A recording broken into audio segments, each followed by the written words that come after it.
오늘 우리가 함께 들으며 묵상하실 하나님의 말씀은 계속해서 여호수아입니다. 여호수아 3장 14절로 17절의 말씀입니다.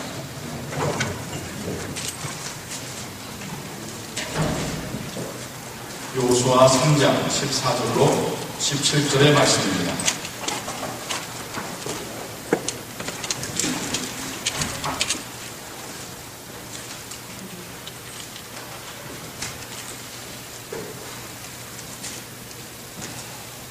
우리 모두가 한 목소리로 14절부터 17절까지 같이 읽도록 하겠습니다. 백성이 요단을 건너려고 자기들의 제사장을 떠날 때에 제사장들은 언약궤를 메고 백성 앞에 행하니라. 요단이 몸에 거두는 시기에는 항상 언덕에 넘치더라. 궤를 맨 자들이 요단에 이르며 궤를 맨 제사장들의 발이 물가에 잠기자 곧 위에서부터 흘러내리던 물이 그쳐서 심히 멀리 스발단에 가까운 아담 그 경방에 일어나 쌓이고 아라바의 바다 여매로 향하여 흘러가는 물은 여전히 흘러지매 백성이 여리고 앞으로 바로 건널세. 여호와의 언약궤를 맨 제사장들은 요단 가운데 마른 땅에 굳게 섰고 온 이스라엘 백성은 마른 땅으로 행하여 요단을 건너니라. 우리가 여호수아에 기록된 말씀들을 계속해서 보고 있습니다. 우리는 첫 이야기의 시작을 하나님께서 여호수아에게 나타나셔서 모세 이후에 리더십을 맡기시고 하나님께서 약속하셨고 인도하신 그 땅으로 일어나 들어갈 것을 명령하시는 말씀을 보았습니다. 여호수아에게뿐만 아니라 어떤 이스라엘 민족에게 하나님께서 라합의 입술을 통하여서 이미 가나안 땅 사람들의 마음은 하나님께서 그들의 마음을 녹여놓으셨다는 것. 가나안 땅의 사람들마저도 이 땅을 이스라엘 하나님이 이스라엘 민족에게 주실 거라는 것을 알고 있더라는 사실을 듣게 하셨습니다. 그리고 나서 오늘 우리는 이제 정말 역사적인 장면, 이스라엘 민족이 요단강을 건너가는 장면을 함께 듣게 되었습니다. 여호수아 3장부터 4장까지 있어서 이스라엘 민족이 어떻게 요단강을 건너갔는지에 대한 이야기가 쭉 기록이 되고 있습니다. 물론 다 읽으면 참 좋겠지만 오늘은 아주 그냥 핵심이 되는 그 부분만 우리가 함께 얘기를 들었고요. 우리는 이런 고민을 한번 해봐야 됩니다. 왜 도대체 이스라엘 민족은 저렇게 물을 많이 건너야 됐었나? 애굽을 나온 다음에는 홍해를 건너야 됐었고요. 다시 또 가나안 땅을 들어가려니까 요단강을 건너야 됐습니다. 왜 이렇게 가나안 땅 가는 길이 멀고 험한가? 실질적 지도를 보면 그럴 필요가 없습니다. 실질적 지도를 보면요, 가나안 땅에서 애굽까지 며칠 안 걸리는 길입니다. 육로가 잘 뻥 뚫려 있습니다. 하나님께서 그들을 돌아가게 하신 겁니다. 하나님께서 그들을 힘든 길을 택하여 가게 하신 겁니다. 하나님께서 그들로 하여금 큰 물 앞에 서게 하셨다는 겁니다. 처음 홍해를 건널 때 이스라엘 민족에게 모세가 하나님께서 세우신 리더로서 인정받는 계기가 되죠. 그 하나님 앞에 기도하고 지팡이 들 때에 홍해가 갈라집니다. 그때부터 실질적으로 모세는 이스라엘 민족에게 리더로서의 역할을 하게 됩니다. 지금도 마찬가지입니다.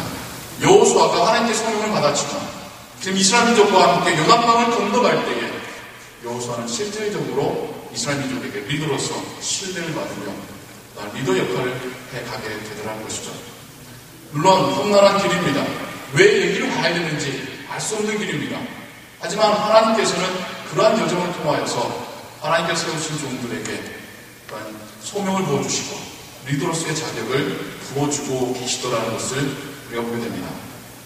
우리가 지난주에도 나눴던 이야기들 중에 요단 동편의 두 지파와 반 지파가 여호수아의 전쟁에 적극적으로 동참하겠다, 맨 앞에 서겠다, 그런 말씀들이 있었고 여인 라합의 입술을 통하여서 그들의 마음들이, 가나안 땅 민족들의 마음들이 이미 물처럼 녹아있는 것을 우리가 보게 되었죠.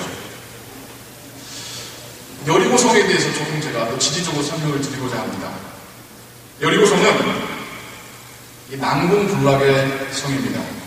가나안 땅 중에 가장 가장 힘든 성이 여리고성일 겁니다.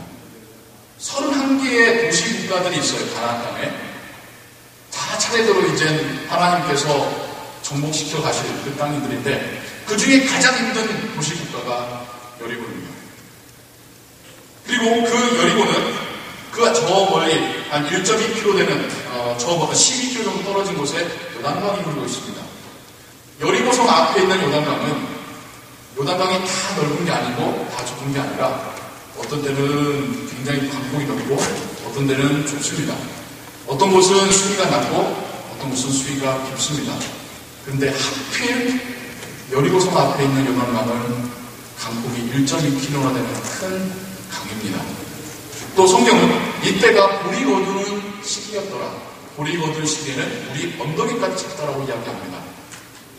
어떻게 된 일인지 하필 하나님께서는 가장 힘든 성을 가장 먼저 들어가게 하신 것이고 그 앞에 가장 폭이 넓고 가장 물이 많은 시기에 그 강을 넘어가게 하고 계시더라는 것입니다. 요단강은 지금도 걸어서 건널 만한 곳이 60여 곳이나 된다고 합니다. 그래서 성경의 말씀대로 믿지 못하는 사람들은 아마 그 좁은 곳, 아마 그 수위가 낮은 곳으로 건너갔겠지라고 생각하곤 합니다. 그렇지 않습니다. 분명히 성경은 강물이 언덕에 찰 때까지 그 우기에 그곳을 건너갔다라고 우리에게 말씀하고 있습니다. 이게 인간의 생각과 하나님의 생각과의 차이입니다. 이게 하나님께서 이끌어 가시는 전쟁의 방식입니다. 우리의 생각이나 우리의 지혜와는 전혀 다른 차원으로 하나님은 그 일을 행하여 가시더라는 것이죠. 뻔히 1.2km 너머에서 여리고 성의 군사들이 지켜보고 있는 그 상황 가운데서 가장 물이 많을 때에 환한 대낮에 가장 수위가 깊은 그때에 요단강을 지나가게 하시더라는 것입니다. 하나님은 이 사건을 통하여서 인간은 결코 가능하지 못하다는 생각하는 그 일을 가능케 하신 하나님은 이스라엘 민족에뿐만 아니라 가나안 땅 백성들에게도 보여주시는 기회 삼으시는 것이죠. 우리도 하나님의 일을 할 때 이런 배포와 믿음을 좀 가졌으면 좋겠습니다. 물론 상황에 맞게 일해야 되는 지혜가 우리에게 필요하죠. 항상 막무가내로 비이성적으로 행동하는 것 옳지는 않습니다. 하지만 때론 우리의 생각 속에 하나님의 능력과 하나님의 계획을 가로두거나 제한해 두지는 않는지 우리는 한번 생각해 보아야 합니다. 하나님은 언제나 나의 생각보다 뛰어나신 분이시고 하나님은 언제나 우리가 생각하는 상상 그 이상으로 행하실 수 있는 분이라는 그런 믿음을 우리가 갖게 되기를 소원합니다. 하나님께서 여호수아에게 내가 이제 너와 이스라엘 민족을 데리고 요단강을 건너가게 하리라. 일어나 가라. 말씀하셨습니다. 여호수아가 모압 평지에서 이제 건너갈 요단 강가로 사람들을 데리고 갑니다. 그리고는 3일 동안 그곳에서 유숙하게 합니다. 우리 말하자면 텐트 치고 캠핑하게 합니다. 그러면서 하나님의 명령을 전하는데요. 여호와의 언약궤를 맨 제사장들이 언약궤를 메고 먼저 앞서갔더니 그것을 바라보며 쫓아가라는 첫 번째 명령을 주고요. 두 번째 명령은 3일 동안 스스로를 성결케 하라는 명령을 내립니다. 애초에 하나님께서 하신 말씀은 아니에요.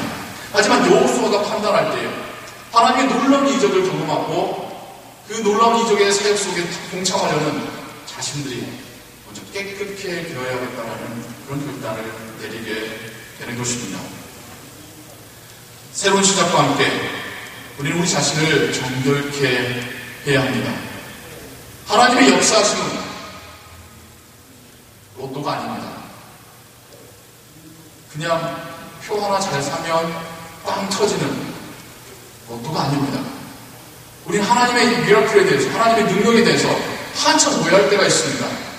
그냥 기도만 하면 나는 가만히만 있어도 하나님 다 이루시겠지. 로또 사는 것처럼 기도하지 마십시오. 하나님은 우리를 통하여 우리를 사용하여 역사하시기를 기뻐하십니다. 애초에 우리를 창조하신 하나님의 목적이 그것입니다. 우리와 함께 하시길 원하시는 거죠. 그러면서 하나님께서 영광 받으시고 기뻐하시는 것입니다. 우리가 하나님의 사역에 동참하기 위해서 하나님의 놀라운 은혜를 경험하기 위해서는 우리도 우리 자신을 깨끗게 해야 합니다.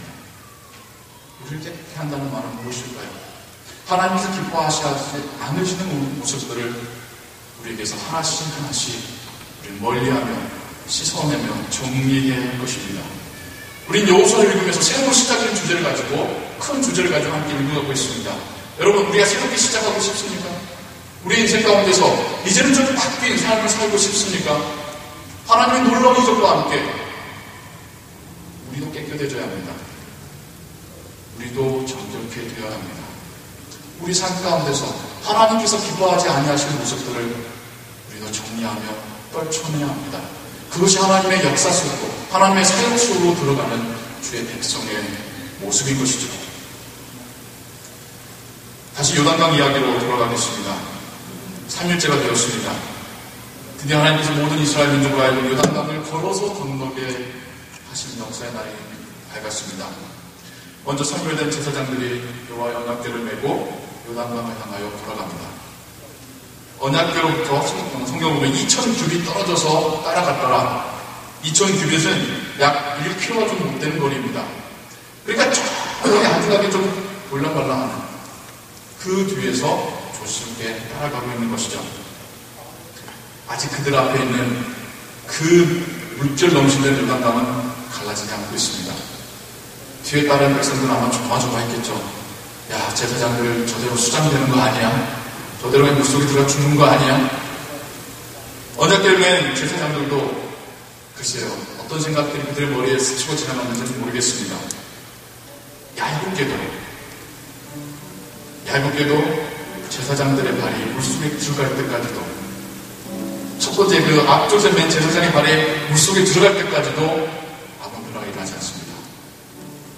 더 들어가고 뒤쪽에 모든 제사장들의 발이 물에 들어간 순간 놀라운 이적이 일어나기 시작합니다. 우리 멈춰서게 됩니다. 지금의 이적은요, 홍해 때하고는 다릅니다. 우린 똑같이 쫙쫙 갈라졌을 거라고 생각하는데 아닙니다. 홍해 때는요, 출애굽기를 보시면 아시겠지만 밤새 바람이 불어서 물을 말리고 저 멀리 바람이 물을 막아세웁니다. 밤새 동안 사람들 그걸 지켜보고 있었고 다 마른 걸 확인하고 들어갔습니다. 지금 요단강은 아닙니다. 아직도 물결이 넘실대는데 제사장들은 언약궤를 메고 믿음으로 들어갔습니다. 다 들어갔을 때야 비로소 물은 갈라지게 됩니다. 내려가는 쪽 하루 쪽의 물은 그냥 흘러 내려가서 말라지고 상류에서 내려오는 쪽의 물은 저 멀리 아담의 변방에 세워졌더라고 성경이 우리에게 이야기하고 있습니다. 얼마나 대단한 광경이었을까요? 자신들 눈앞에 나타난 하나님의 그 역사하심에 이스라엘 민족은 어떤 전율을 느꼈을까요? 한번 상상해 보십시오. 장관이지 않습니까? 저 멀리에 물은 벽처럼 세워져 있고 바닥은 이제 바람이 불어서 마른 땅이 되어서 그 한가운데로 걸어갈 수 있을 때에 제사장들이나 이스라엘 민족의 마음이나 감격에 맞춰 올랐을 것입니다. 지금 세대는 2세대입니다. 홍해를 건너던 세대가 1세대라고 한다면 지금의 세대는 1세대가 거의 다 죽고 2세대입니다. 자기 아버지에게 들었던, 할아버지에게 들었던 하나님의 놀라운 이적을 자기들이 다시 한번 경험하고 있을 때 그들의 마음이 어땠을까요? 좀 더 이 건너가는 상황을 여러분에게 상상을 돕고자 제가 몇 가지 좀 더 이야기를 드릴까요? 좀 전에 요단강 그게 1.2km 된다고 했었죠. 작은 거리가 아닙니다. 여러분 1km 장거리 뛰게 하면 1km 뛰면 다 흡족됩니다. 그 정도로 먼 거리예요. 이때 2세대 사람들의 수가 약 200만 명이라고 합니다. 와, 우리가 지금 다 합쳐도 그 정도는 안 될 것 같은데요.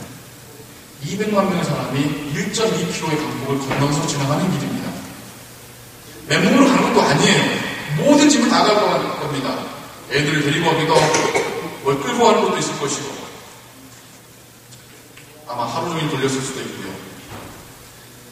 우리는 이때 언약궤를 메고 있는 제사장의 입장을 한번 생각해 봤으면 좋겠습니다. 이 언약궤가 보통 무기가 아닙니다. 각종 금장식으로 치장이 되어 있고요. 여러분이 메도 무거운 언약궤입니다. 이 언약궤를 메고 무작정 요단강으로 들어가는 것도 참 어려운 지시인데 모든 사람들이 다 건너갈 때까지 그 가운데 지키고 서야 합니다.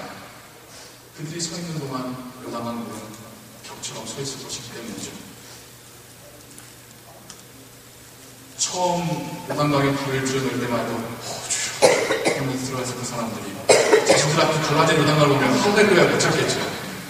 하지만 잠시 후에 자신들의 어깨를 짓누르는 연약한 무리에 땀이 송글송글 흘러내리고 다리가 후루룩 떨렸을 것입니다. 다리를 풀 수 있는 상황도 아니죠. 경건한 마음으로 버티고 서 있어야 됩니다. 제가 좀 전에 하나님의 역사하시며 하나님의 새로운 시작을 우리 함께 동참하기 위해 우리 자신을 깨끗게 해야 된다는 말씀 드렸죠. 그 두 번째로는 우리가 인내해야 합니다. 이것이 하나님의 미라클 로또가 아닌 이유입니다. 하나님은 우리가 인내하며 하나님의 사역에 동참하기를 원하십니다. 하나님의 사역에 되어져 가기 위해서는 인내해야 됩니다.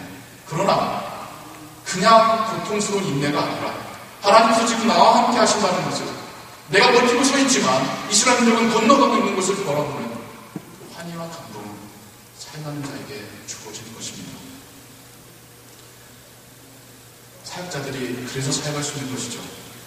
참 힘들고 때로는 억울한 소리 듣고 내가 정말 이렇게 살아야 되나 싶은 때도 있겠지만 나의 사역을 통하여 하나님께서 맺으신 열매 보며 변화되는 그 사람들을 보며 사역자는 계속 사역에 갈 수 있는 것입니다. 단지 목회자만의 이야기가 아닙니다.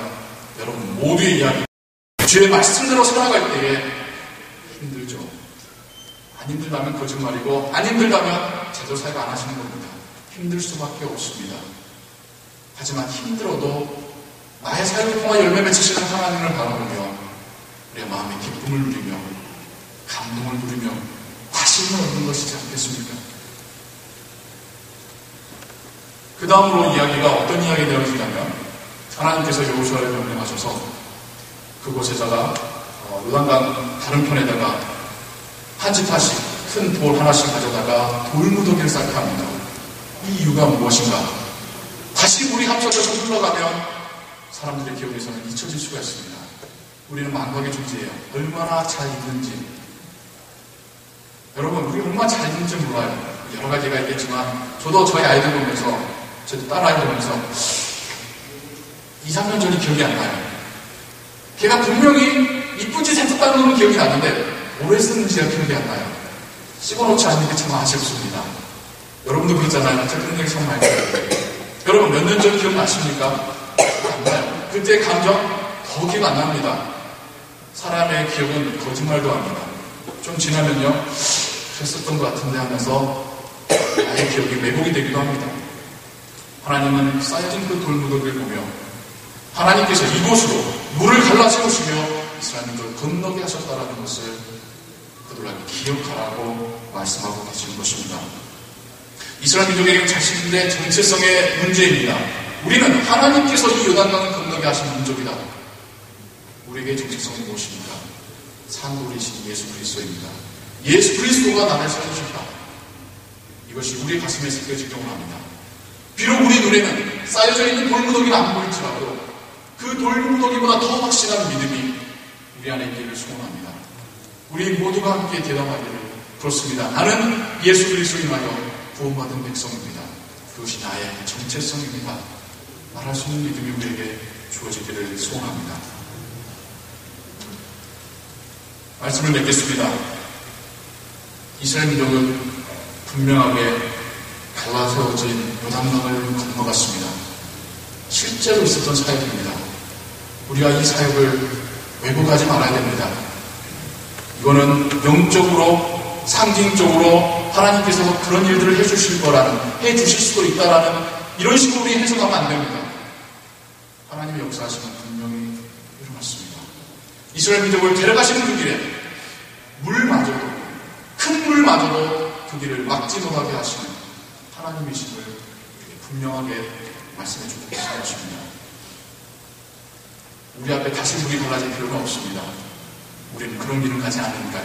하지만 하나님께서 공유하시며 살아가는 우리의 인생 가운데 그 큰 물과 같은 일도 하나님께서 차라리 갈라 세웠을지언정 우리를 그 길을 가게 하신다는 그런 믿음을 우리가 갖게 되기를 소원합니다. 하나님께서 인도하신 인생입니다. 무엇이 두렵겠습니까? 무엇을 염려한단 말입니까? 저와 동행하니 주님 그 길을 내실 줄은, 내 앞에 길이 없다 할지라도 하나님께서 길을 만드실 줄을 믿는 그런 믿음 우리가 갖게 되기를 소원합니다. 하나님의 놀라운 은혜 경험하고 싶으십니까? 우리 삶 가운데 하나님께 살아계심을 경험하고 싶으십니까? 먼저 우리를 깨끗게 하는 우리의 노력이 있어야 될 줄 믿습니다. 나의 안에 있는 더러운 모습들, 죄악된 모습들, 부족한 모습들 하나님께 구하며 용서 구하시기 바랍니다. 회개하시기 바랍니다. 깨끗하게 된 마음에 하나님께서 새 은혜를 부어주실 것입니다. 주의 사역 감당하실 때 힘드십니까? 그 땀방울 하나님 기억하십니다. 하나님께서 역사하시도록 우리도 함께 인내하며 사역하는 주의 백성들 되시기를 주님의 이름으로 축원합니다. 기도하겠습니다. 하나님 아버지, 실제로 이스라엘 민족이 요단강을 건넜음을 믿습니다. 하나님의 인도하신 그 길에 큰 물마저도 그 길을 막을 수 없음을 우리가 믿습니다. 더불어 우리와 함께 하신 우리 인생들 가운데 하나님 우리와 동행하심을 믿습니다. 하나님 축복하시고 동행하시기에 그 어떤 것도 우리의 길을 막을 수 없을 줄로 믿습니다. 이 믿음 붙잡고 살아가게 하시옵소서. 또한 이 길을 주님과 함께 걸어가기 위하여 우리가 조금씩 더 주님 닮아가게 하여 주시옵소서. 조금 더 정결케 되게 하여 주시옵소서. 주의 사역 감당할 때에 인내하는 자들을 하시고 하나님께서 역사하심을 바라보며 기뻐하는 자들 되게 하여 주시옵소서. 하나님, 우리가 새로운 시작을 갈망합니다. 주님과 함께하는 시작을 갈망합니다. 주님께서 우리 앞에 길을 내시기를 소원합니다. 아버지여, 우리 삶 가운데 우리의 가정과 우리의 맡기신 그 소명 가운데 놀라운 은혜를 허락하여 주시옵소서. 예수 그리스도의 이름으로 기도하옵나이다.